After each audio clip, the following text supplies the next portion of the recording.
창립 4주년의 축사를 전해주신 부분 장사님께 감사드립니다. 오늘 귀한 목사님 모시고 우리 창립 4주년의 하나님의 말씀을 듣습니다. 홍인식 목사님께서 우리에게 읽어주시는 말씀의 본문은 마가복음 6장 7절에서 13절까지 말씀입니다. 마가복음 6장 7절에서 13절입니다.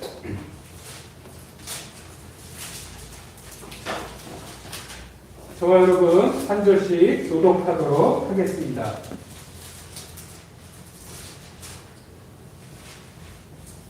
열두 제자를 부르사 둘씩 보내시며 더러운 귀신을 제어하는 권능을 주시고 명하시되 여행을 위하여 지팡이 외에는 양식이나 배낭이나 전대의 돈이나 아무것도 가지지 말며 신만 신고 두 벌 옷도 입지 말라 하시고 또 이르시되 어디서든지 누구의 집에 들어가거든 그곳을 떠나가는 까지 거기 유하라. 어느 곳에 서든지 너희를 영접하지 아니하고 너희 말을 듣지도 아니하거든 거기서 나갈 때에 발 아래 먼지를 떨어버려 그들에게 증거를 삼으라 하시니 제자들이 나가서 회개하라 전파하고 다 같이 많은 귀신을 쫓아내며 많은 병자에게 기름을 발라 고치더라. 뭐 하는 사람들입니까? 라는 제목으로 홍인식 목사님 설교 말씀 전해주시겠습니다. 모두 사랑과 환영의 박수로 모시겠습니다.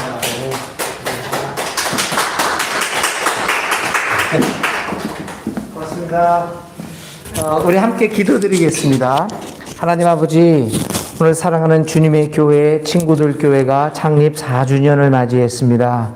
그래서 하나님 앞에 감사하고 기쁨의 예배를 드립니다. 이 시간 또 주님의 말씀을 함께 생각하고자 합니다. 주여, 성령님 우리와 함께하여 주셔서 우리 친구들 교회 창립 4주년 그 귀한 날에 우리에게 들려주실 주님의 말씀을 주시옵소서. 성령님 우리의 마음 가운데 함께 하옵소서. 예수님의 이름으로 간절히 기도를 드립니다. 아멘. 반갑습니다, 여러분. 사실 지난번에도 한번 오려고 그랬는데 그때 뭐 코로나가 뭐 난리가 나가지고는 줌으로 예배를 드렸습니다. 저기 있는 분들도 반갑습니다.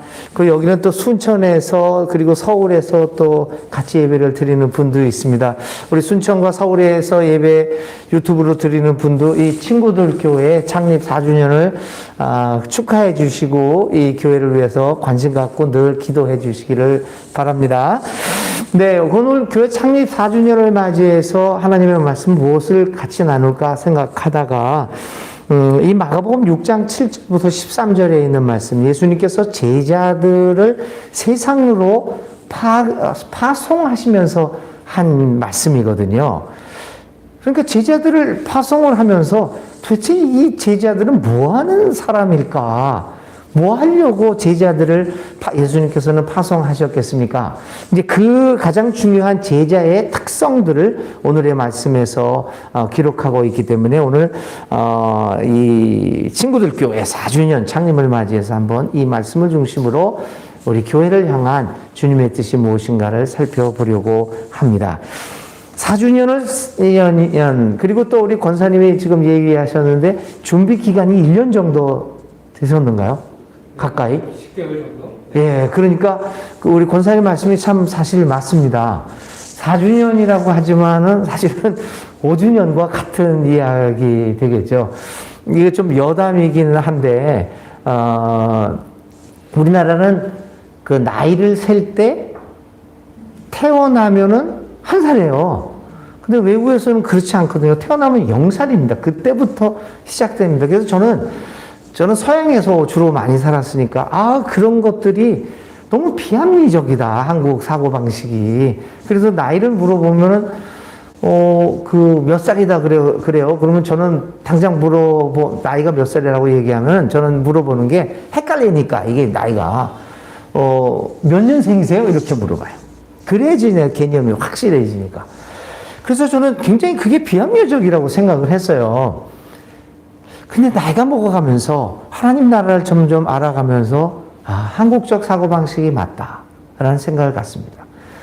서양은 아이가 태어나면 그때부터 생명이 시작됐다고 그러는데 우리는 10개월이라는 세월이 이 속에 있으니까 사실 이때부터 한 살로 치는 거죠. 생명으로.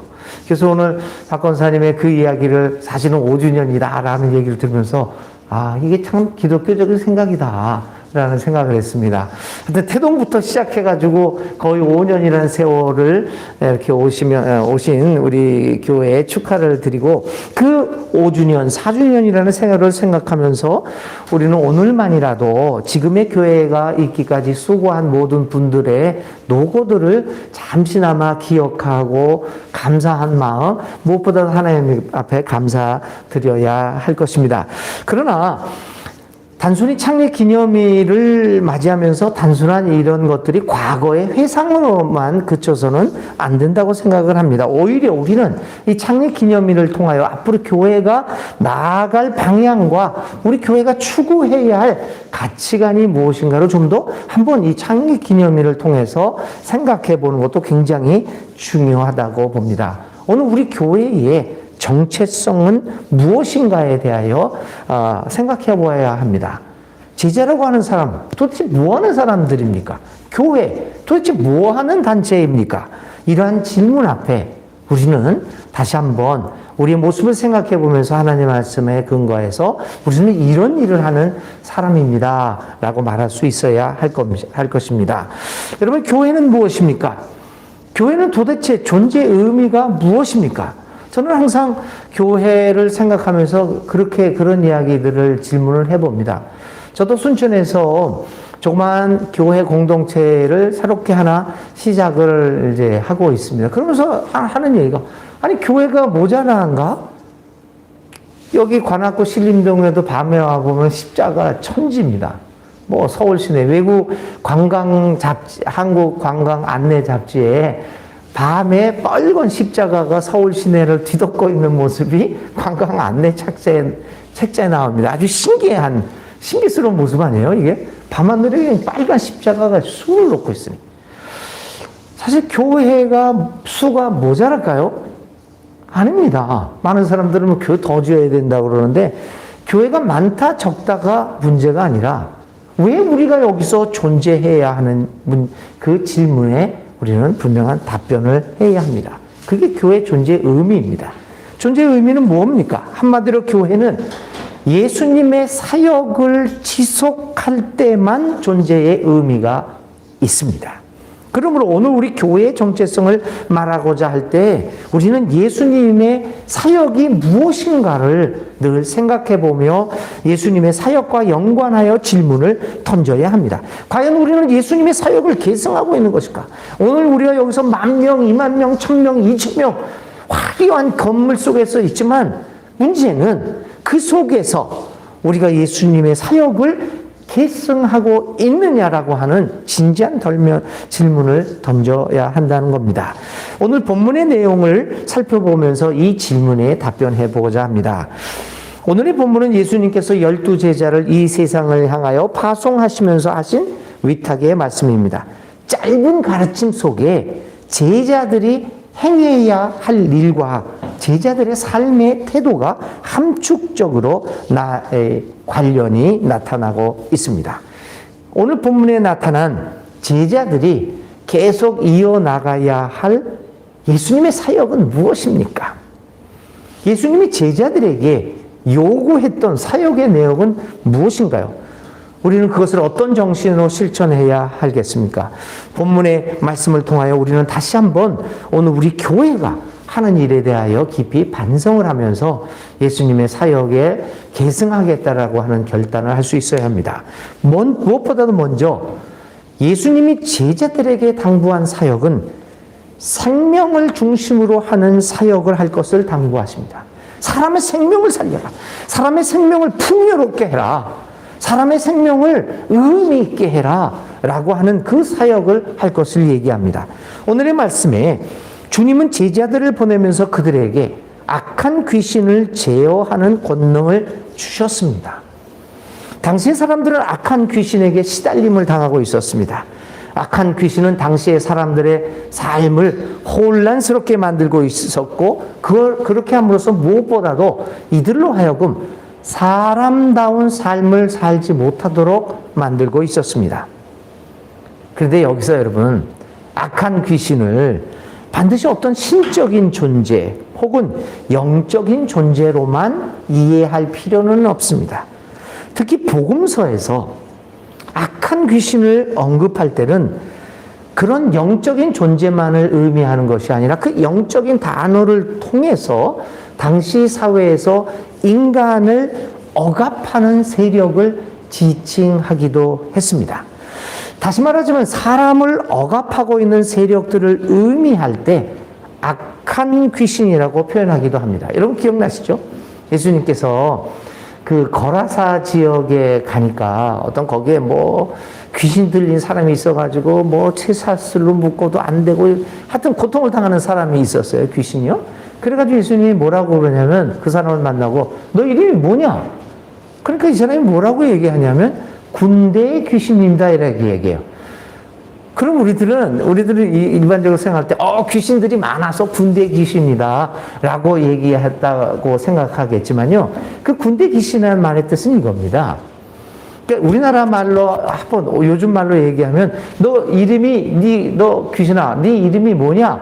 그러니까 우리나라에 기억나시죠? 80년대 우리가 데모들을 하고 그랬을 때 백골단이 있었죠. 어디서 깡패 같은 사람이 와가지고 데모하는 학생들 다 잡아가고, 오늘 배 목사님도 아마 다 한두 번 맞아봤을 것 같은데, 그쪽 사람들하고 백골단. 예? 그렇죠. 그런 거 있었잖아요. 그거 잡고 백골단이라고 그랬어요. 그거를요. 이거 데모 진압하는 경찰이 아니었어요. 등치가 이렇게 해가지고 학생들 난리, 고생 많이 했죠. 그 전두환이 그때 그 시절에. 안 맞아본 사람은 없을 거예요, 거의. 데모 나갔다가. 근데, 백골단이라고 하면 우리를 억압했던 한 무시무시한 단어입니다. 80년대 대학 다녔던 친구들은요. 그러니까 예수님 물어봤더니 뭐라고 얘기하냐면, 너 이 귀신아, 네 이름 뭐냐? 백골단이요. 이렇게 얘기한 거예요. 그러니까 그거를 들은 사람들 깜짝 놀라는 거죠. 이게 군대 귀신이라고 얘기하는 사람이 뭐냐면 레기온이라는 말을 해요. 레기온. 너 이름이 뭐냐? 그러니까 나는 레기온이다. 그래요. 레기온이라는 말이 뭐냐면 로마 군대를 얘기하는 겁니다. 네 이름이 뭐냐? 그러니까 로마군이요. 이렇게 얘기를 한 거죠. 로마군은 당시에 뭡니까? 유대 백성들 탄압하고 억압하던 세력들을 의미합니다. 다시 말하자면 아까도 말씀드린 것처럼 귀신이라는 것은 사람을 사람답게 만들지 못하는 모든 세력들을 통칭적으로 얘기하는 단어이기도 했습니다. 오늘 우리들의 언어 생활에도 그런 표현들이 많이 나타나죠. 악마의 화신, 저거는 정말 악마의 화신이다. 사실 그 사람이 뭐 귀신이라는 얘기가 아니라 너무너무 나쁜 사람이라는 얘기를 하는 것 아니겠습니까? 이렇게 당시 사람들은 귀신에게 억눌림을 당하면서 사람다운 삶을 살지 못했습니다. 그런 사람들이 많은 사회를 향하여 예수님은 제자를 보내면서 악한 귀신을 제어하는 능력을 주셨습니다. 이제 제자들은 무엇하는 사람입니까? 이제 제자들은 세상으로 나가서 사람을 사람답지 못하게 만들고 있는 이 악한 귀신들을 몰아내고 억압당하고 시달림을 당하며 살아가고 있는 사람들을 구해내는 역할을 담당해야 했습니다. 악한 귀신을 제어하는 것은 참 생명을 잃어버리고 살아가는 사람들에게 생명을 주는 일이었습니다. 악한 귀신에게 제압된 사람은 살고 있기는 하지만 생명을 잃어버리고 숨만 쉬며 살아가는 것이었습니다. 예수님의 제자들은 이들에게 생명을 주는 일을 해야 합니다. 여러분, 우리 교회가 할 일이 무엇입니까? 바로 이 악한 귀신에게 제압당한 채 생명을 잃고 살아가는 사람들의 바로 여기에 생명이 있음을 선포하고 그들에게 생명을 소개하는 일입니다. 우리나라를 정말 우리 대한민국 사회를 휩쓸고 있는 악한 귀신이 여러 가지가 있는데 그 중에 한 귀신이 부동산 귀신이에요. 어떻게 우리 마음을 이렇게 제압하면서 오직 거기에만 영끌? 여기도 젊은, 영끌, 그쵸? 영혼까지 끌어. 영혼 젊은 분이잖아요. 아니, 20대, 30대 사람이 영혼까지 끌어서 저거 사야 돼. 이거 여러분, 이거 귀신 아니고서는 어떻게 우리가 이렇게 비정상적인 삶을 살아가는 걸까요? 저는 이해가 안 됩니다. 영혼까지 끌어서 저 아파트를 사야겠다라는 생각. 야, 이거는 악한 귀신이 아니고서는 어떻게 이해가 될 수 없습니다. 여러분, 악한 귀신에게 매여 있으면 우리는 인간다운 삶을 살아가지 못합니다. 교회는 이렇게 악한 귀신, 여러 가지 귀신에게 붙잡혀 있는 우리들에게 이 사회를 향하여 아니다. 그렇게 살아가는 것이 아니다. 왜 너의 생명을 주식에 걸고 있느냐? 왜 너의 생명을 저 부동산에 걸고 있느냐? 너의 생명은 하나님 나라에 속해 있다. 생명을 살아라. 이것을 우리가 보여줘야 합니다. 교회는 오늘 우리가 누리고 있는 생명을 더욱 풍요롭게 만들어주는 그런 교회가 되어야 합니다. 많은 사람들이 우리 친구들 교회를 와서 친구들 교회에서 참 생명을 발견할 수 있는 우리 귀한 친구들 교회가 될 수 있기를 간절히 바랍니다. 악한 귀신을 우리가 숫자가 작지만 이 숫자가 작은 게 문제가 아니라 만일 우리가 예수님이 우리에게 부여해 주신 악마를 귀신을 제어하는 능력을 가진 20명이라고 한다면 이 사회를 억누르고 있는 귀신을 쫓아내는 교회가 될 수 있을 것입니다. 하나님은 우리에게 예수님을 주신 것은 우리로 하여금 죽으라는 것이 아니라 살라고 하기 위한 것입니다. 누구든지 멸망치 않고 영원한 생명을 누리게 하려는데 예수님의, 하나님의 목적이 있습니다. 교우 여러분, 믿음은 생명을 위한 것입니다. 우리를 둘러싸고 우리의 삶을 억압하는 수많은 악한 귀신들을 제어하고 하나님의 형상으로 창조된 인간으로서의 아름다운 삶을 풍요롭게 누리게 하는 것이 믿음입니다. 오늘도 주님은 우리 교회를 통하여 우리가 악한 귀신으로부터 우리를 억압하는 모든 것으로부터 벗어나서 자유롭고 풍요로운 삶을 살기를 원하십니다.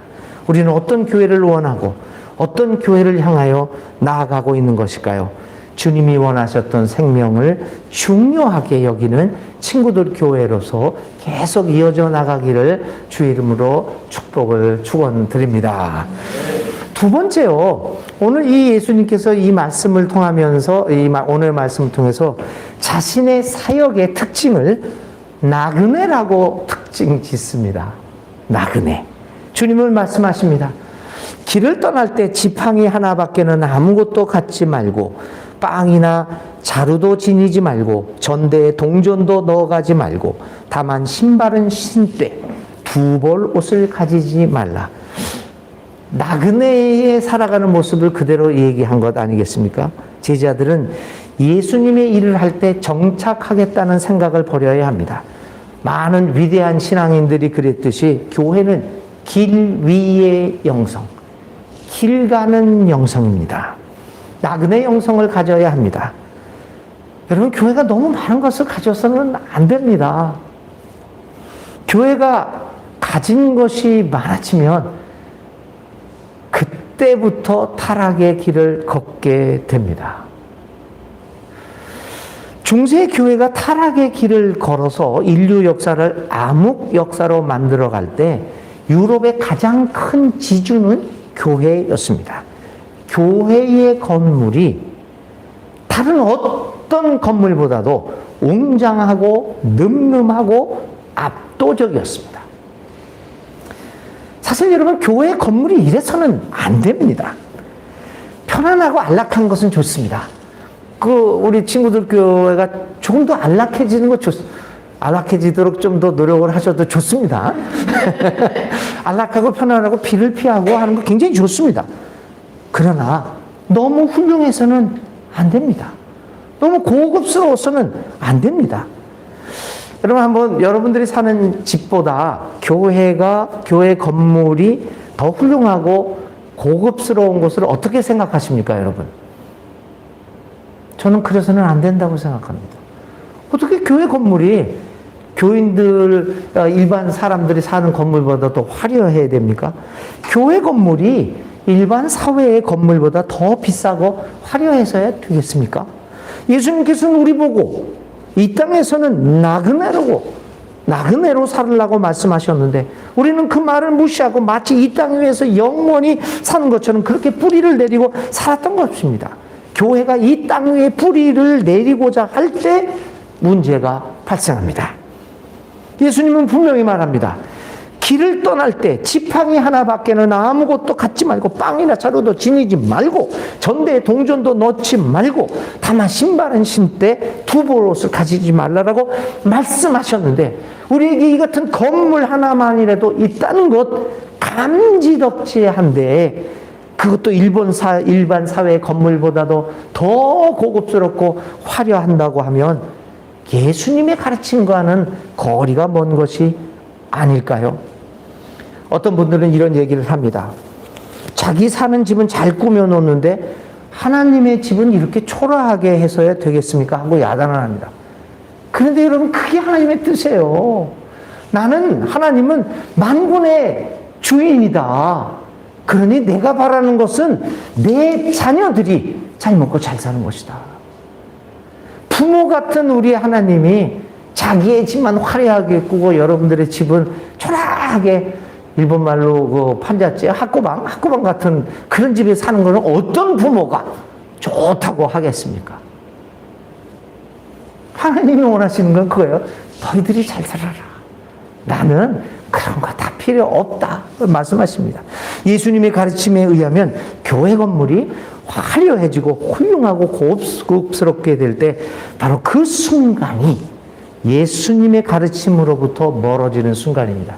한 달 전인가 두 달 전에 배 목사님하고 우리 어떤 친구 목사님하고 만나가지고 이거 세계 중계는 안 되는 거니까 괜찮아요. 얘기해도 어디라고 얘기는 안 하니까. 아니 세계에서 뭐 이렇게 밥을 먹고 얘기를 쭉 하다가 어딘지 하여튼 어디서 개척해서 몇 년 된 교회예요. 그러면서 그 교회를 방문을 했어요. 근데 교회가 엄청나더라고. 짓는 게. 이 코로나19 시기에 와. 그래서 오늘은 배짱도 좋다. 하여튼 화려하더라고요. 갔던 친구 목사님은 이렇게 얘기하는데 나는 속으로는 솔직한 얘기로 이거 이래야 되나? 근데 말은 못하고 그냥 그러면서 이게 다 이중적인 모습이죠. 그러면서 그 보여준 사람한테 멋지네요 이거. 이거 우리 신문에서 취재도 좀 해야 되겠네. 근데 취재할 생각은 없습니다 사실은. 이렇게 그냥 기분 좋으라고 저는 좀 비겁한가요? 얘기를 못해서요. 그냥 속으로 이건 아닌데. 근데 툭 나오더니 그리고 나왔어요. 그 사람 바쁘다고 가고 우리는 가면 돼서 나오는데 배 목사님이 탁 우리 보고 선배님들 이게 뭡니까? 그래서 말문을 터줘서 나도 그때 비겁한 선배가 형님이 돼버렸죠. 여러분 이게 교회를 건축할 때도 여러분 교회도 건축할 필요가 있으면 하세요. 그러나 제일 훌륭하고 멋진 건물을 목표로 할 것이 아니라 여러분들도 건물을 지을 때 예수님의 아무것도 갖지 말라는 가르침에 어긋나지 않도록 건물 계획들을 세우셔야 돼요. 여행 다니는 사람이 너무 짐을 많이 갖고 좋은 곳 갖고 다니면 안 되는 것 아니겠습니까? 언젠가는 친구들 교회도 그리고 이제 이 친구들 교회도 10주년, 20주년, 30주년을 맞이할 것입니다. 그런데 다 똑같은 창립 기념일이지만 해도 왠지 10년, 20년, 30년이라고 하는 숫자가 의미가 있는 것 같아서 우리가 뭔가를 색다르게 기념해 보려고 합니다. 그래서 많은 경우에 교회들은 창립 몇 주년 사업을 벌이고 건물을 건축하고 그럽니다. 여러분도 그런 시절이 오게 될지도 모릅니다. 그럴 때 여러분 우리는 그러지 맙시다.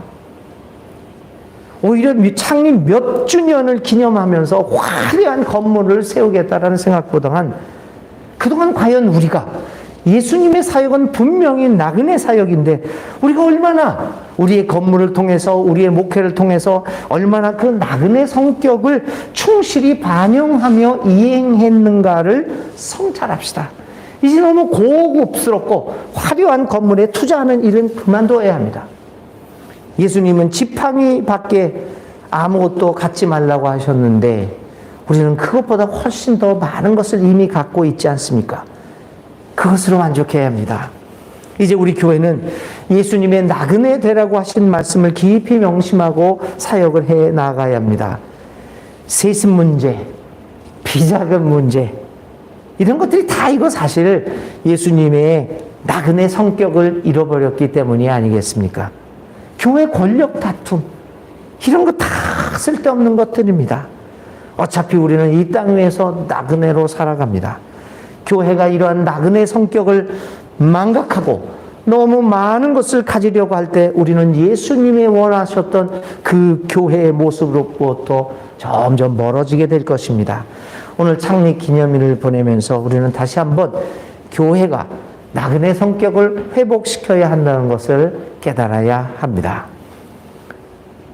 또 오늘 예수님의 말씀은, 예수님의 사역은 세 번째죠.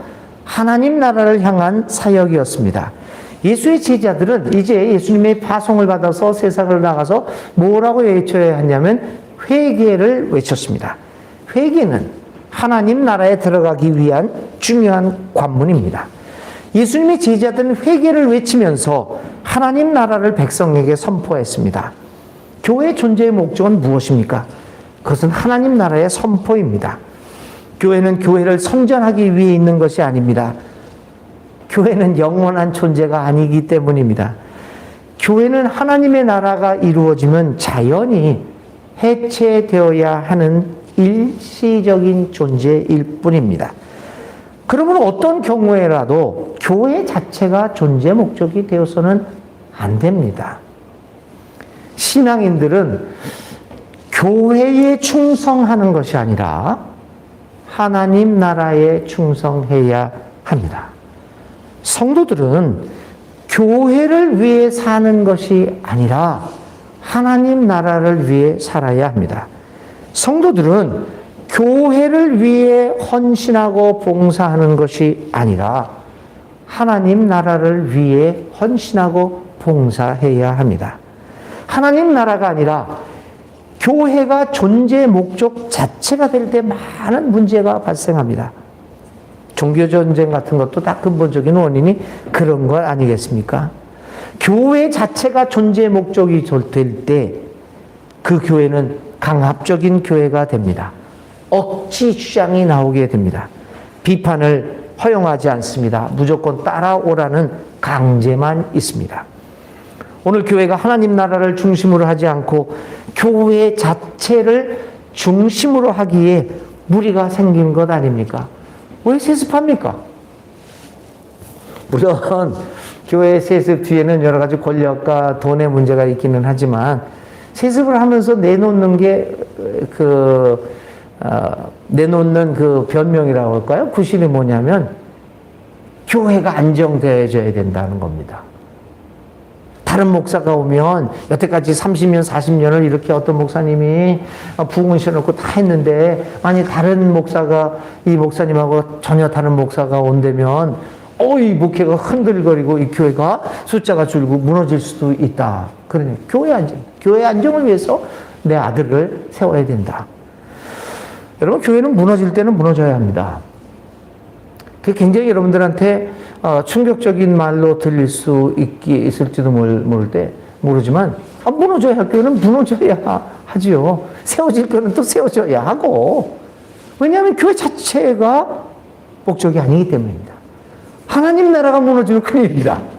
하나님 나라는 무너지지 않습니다.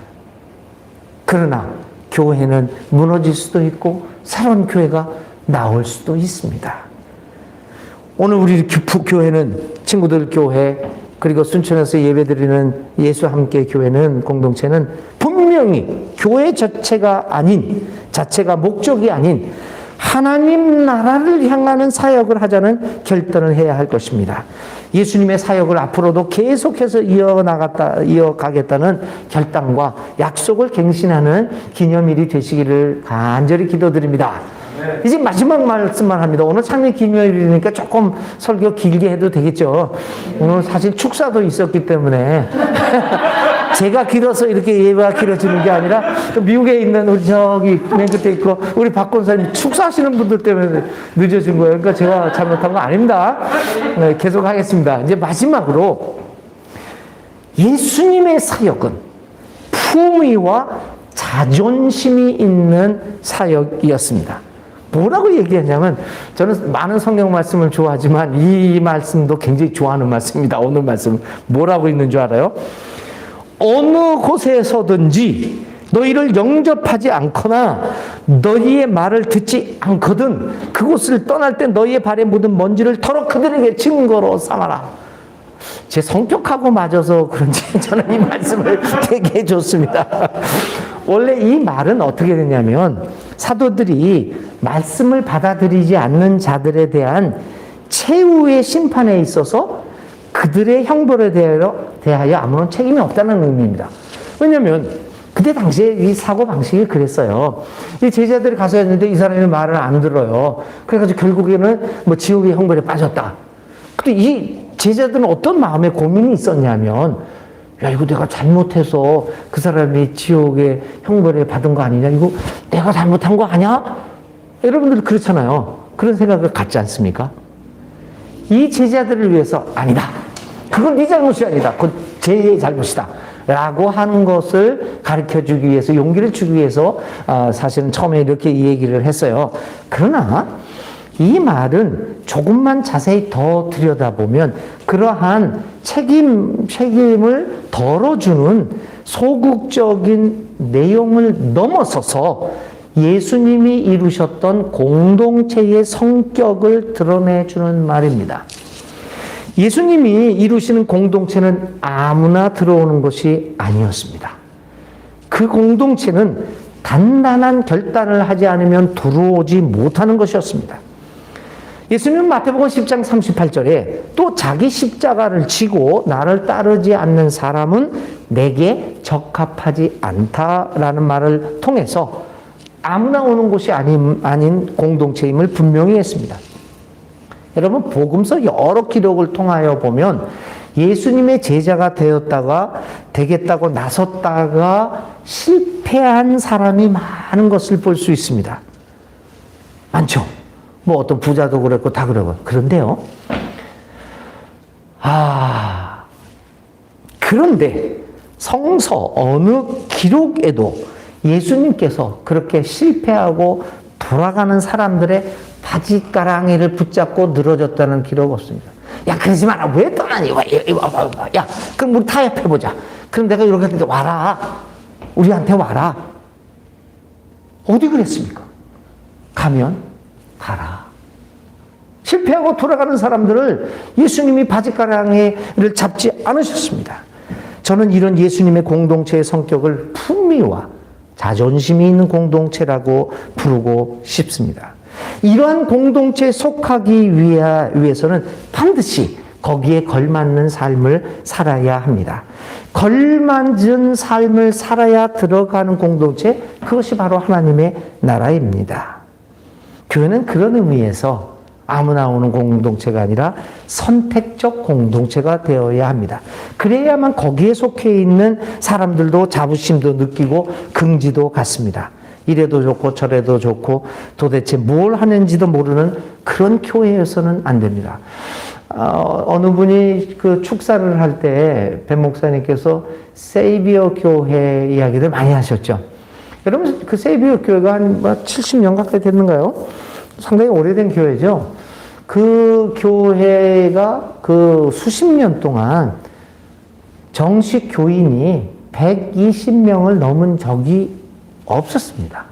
지금 권사님이 우리 여기 친구들 교회가 4년쯤 5년째라고 20여 명 그대로 숫자가 그거 여러분 그렇게 나쁜 것만은 아닙니다. 조금 더 늘으면 더 좋겠지만 그 그 세이비어 교회가 120명, 요즘도 보면 뭐 70명, 80명, 뭐 그 정도의 교인입니다. 멤버십을 갖고 있는 교인이. 아무나 멤버가 되지를 못했습니다. 그런데 그 세이비어 교회가 미국 전체에서, 아니, 세계에서 가장 영향력을 발휘하는 교회 중에 하나였습니다. 왜 그렇습니까? 거기에 걸맞는 삶을 살아가는 사람들로 이루어진 공동체였기 때문입니다. 자기가 속해 있는 공동체에 대하여 품위와 자존심을 지켜나가는 교인들은 그 공동체의 얼굴에 먹칠하지 않습니다. 여러분, 오늘 우리는 하나님 나라에 속해 있다는 것에 긍지를 느낍니까?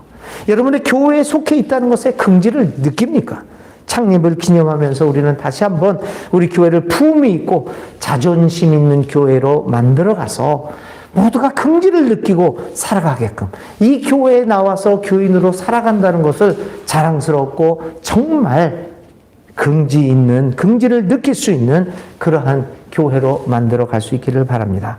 우리의 목표가 교인 수 늘리기에 있는 것이 아니라 하나님의 나라의 사역, 예수님의 하셨던 일들을 계속하면서 교우들이 긍지를 느낄 수 있는 그런 교회를 만들겠다는 것이 되어야 합니다.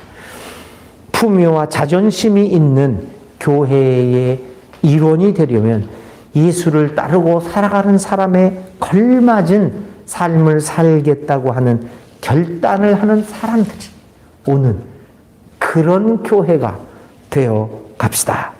예수님께서는 제자들을 파송하시면서 만일 그 집이 받기를 거절하면 그냥 돌아오라고 말씀하십니다.